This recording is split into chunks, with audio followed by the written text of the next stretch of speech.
and so on and so on. The result is there's never enough currency to pay the debt.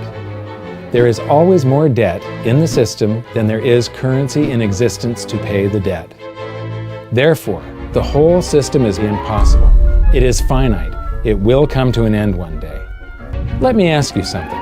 If you borrow the very first dollar into existence, and that's the only dollar that exists on the planet, but you promise to pay it back plus another dollar's worth of interest, where do you get the second dollar to pay the interest? The answer is that you have to borrow that one into existence and promise to pay it back with interest as well. So now there are $2 in existence, but you owe $4, and so on and so on.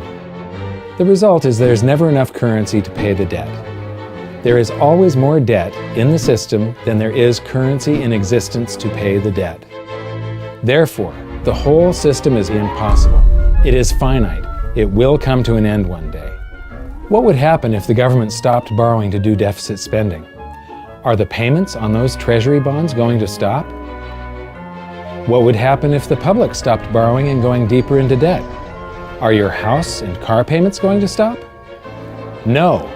There is a payment due every month on the principal plus the interest on every dollar in existence, and those payments do not stop. If we stop borrowing, then no new currency is created to replace the currency that we used to make those payments. Whether you're making a payment on a loan or paying tax to make a payment on a bond, the portion of the payment that goes to pay off the principal extinguishes that portion of the debt. But the debt also extinguishes the currency. Currency and debt are like matter and antimatter. When they meet, they annihilate each other. If we just pay off the principal only on all the loans and bonds that exist, the entire currency supply just vanishes. So if we don't go deeper into debt every year, look what happens. The whole thing goes into a deflationary collapse under the weight of those payments. Politicians and pundits alike talk about balancing the budget, paying down the debt, and living within our means. They don't understand that that is deflationary. It is impossible to do under our current monetary system without collapsing the whole economy. This is why any talk of a debt ceiling is not only ridiculous, it's delusional.